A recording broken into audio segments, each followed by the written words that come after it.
Hey guys, it's Nina, and today I have a book review for you. The book I'm going to be talking about is Suicide Notes from Beautiful Girls. This was a book that I really wanted to read for the Buzzword Readathon, but I didn't get around to it. I chose two other books instead. But finally, in the month of September, I have read this book and I loved it. This book was kind of confusing.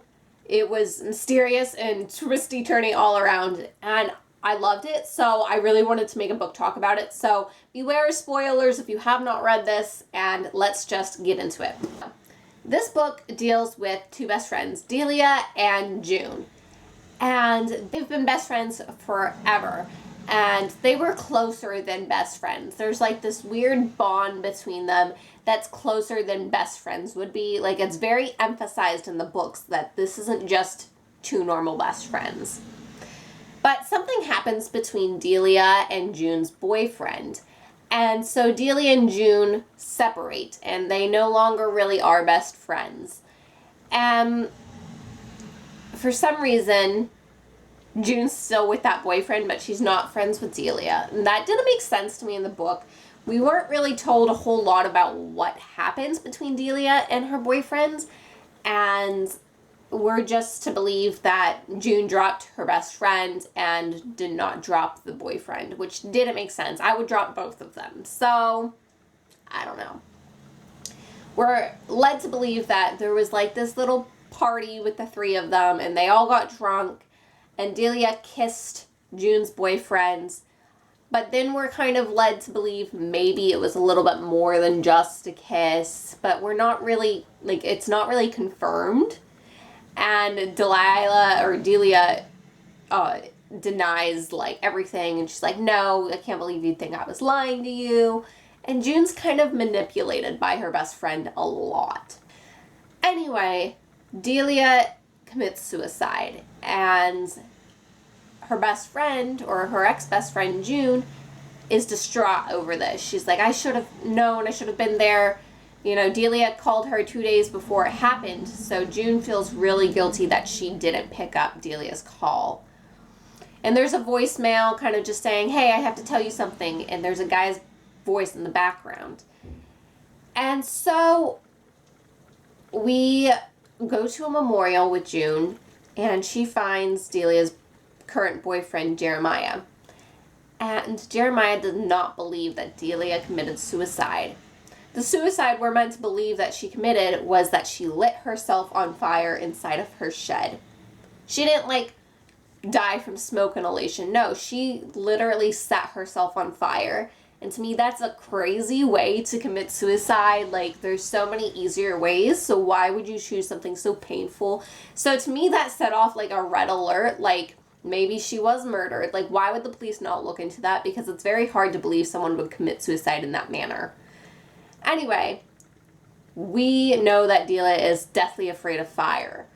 And so June and Jeremiah both now believe that she was murdered and this was a cover-up. So June and Jeremiah dig through evidence and try to find out who the murderer is. And for a short time, June believes it was her boyfriend because she believes her boyfriend was the male voice in the voicemail that happened before Delia's suicide. Her boyfriend tells her, no, I was on vacation, remember? But we find out that that's not true, and he came back and lied about being on vacation to his girlfriend, June. And so we really don't know what's happening between Delilah or Delia, I keep calling her the wrong name, and David, the boyfriend. We don't know really what's going on. To me, it seems like they were having a relationship, and he kind of hid it behind June's back. But June never really blames Delia for it. She just kind of, like, says David's a shit person, and that's it.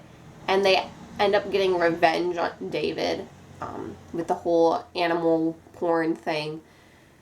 And nothing happens to Delia, though. Anyway, we find out that Delia is alive, and she faked her suicide with the help of 3 friends.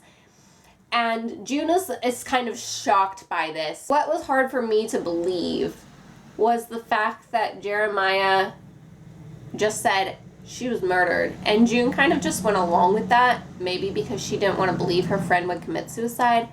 But I don't know, to just kind of be like, oh my gosh, yeah, you're right, she was murdered, and then try and hunt an investigation on your own is kind of crazy to me. But after she finds out that Delia is in fact alive, she is overswept with emotions and she begins to be manipulated by Delia over and over again. Throughout the story, Delia has these crazy things that happen. She accuses her stepdad that she's always hated of trying to rape her, and we kind of have doubt that that actually happened. We don't really have confirmation. This whole book is like speculation, and it really drove me crazy and confused me, but it was so much fun and crazy at the same time that I loved it. But it's never said that Delia was lying, but we are meant to believe that she's lying because there was no bite mark on her stepdad's chest that we are supposed to believe is supposed to be there. And there's no evidence that she was ever raped.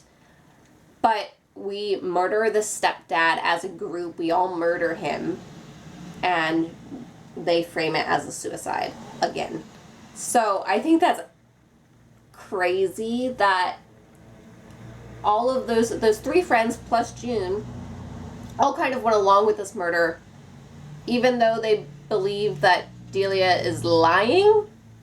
So I don't understand why the three others would go along with murdering someone who was innocent just because Delia didn't like them. She's obviously a psychopath at this point. And it's crazy. I don't know. It's crazy. I don't understand why they would agree to murder some random dude that they didn't know. Another thing I did not understand and I wish was elaborated more in the story was how did these three kids find Delia? How did they all find each other and all help each other fake their suicides? I don't understand where they all came from. Like, is this some organization and we just aren't told about it? Or like, how did they all come together? Because that's crazy to find three other people who faked their suicides. You know what I mean? So the craziest part about the story is obviously the ending. At the end, we're not really told what's going on. We have Delia and June, and they're ready to leave. They want to leave town. Her and the three people, and June shows up, and they're like, oh, come with us, come with us. And June seems hesitant. And then Delia shows June what she stole from this past drug dealer, and it was a gun. And we're not really, like, there was not really a threat, but we are shown that Delia pulls out this gun and shows June. So it's kind of like a threat, like, you come with us, or I'll kill you. And then at the end, we have a suicide note from June. And so many things could have happened, and it's not confirmed of what really happened.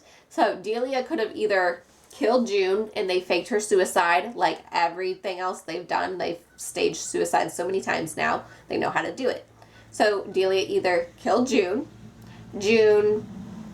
was afraid of the threat and was manipulated and agreed to go along with them, so they faked her suicide. Or June was so distraught over everything that happened that she actually did commit suicide. Or that she wasn't threatened and she went with it because, best friends forever. We don't really know what happened, and that's crazy to me. When I originally read it, I didn't understand the threat. I didn't register that when I read it. I thought that June just decided to go with them. And that was crazy in my mind. I was like very confused on why she would agree to do that. But now that I reflect back on it, I think that Delia threatened June and that June decided to go with Delia because of that. One thing I didn't quite understand again was Ashlyn. Why would they make her forge suicide notes when they had the real deal? Like, why would she fake Delia's suicide notes when Delia could have just wrote them herself? I think the emphasis is supposed to be on the fact that we have Ashlyn who can forge very well, and that at the end maybe she forged June's note because June is actually dead and was killed. Or just kind of emphasis on that. It was unnecessary, I think, in my opinion. Anyway, last but not least, I want to go back to the accusation of rape from her stepfather. why would Delia, like, she's obviously a psychopath. We know this, but, like, it's crazy to try and understand the psychopath's mind. So, like, why would she kill her stepfather? Did she just hate him that much? Did he actually do it? Or did she just really want attention and want someone to look at her, like, all sad and help her and prove that they love her enough to kill someone? Like, that's crazy. Anyway, this book was confusing, and I feel like because nothing was really confirmed, it really drives me crazy, but I loved it. I gave it a 5 stars, maybe like 4.5, I don't know. But this cover is beautiful, and it's like lit matches because that's how Delia died. Everything about this is beautiful, and I think the story was crazy. I had a lot of bad reviews that I read, but like, I really enjoyed it. So if you haven't read it, then I just spoiled everything for you. But don't read too many reviews and kind of just go in it yourself and decide beforehand, because if you read reviews and you go into it with an expectation of, I'm going to hate this or I'm going to really love this, then it kind of ruins it, and then you get biased towards it and you really analyze, and it's like, it ruins the fun of the story. Okay, anyway, that's my book talk for today. I'm sorry it was a little all over the place, but I just really wanted to share my thoughts on this book because I really enjoyed it. Let me know what you thought happens down below, and I hope you have a wonderful day. Bye!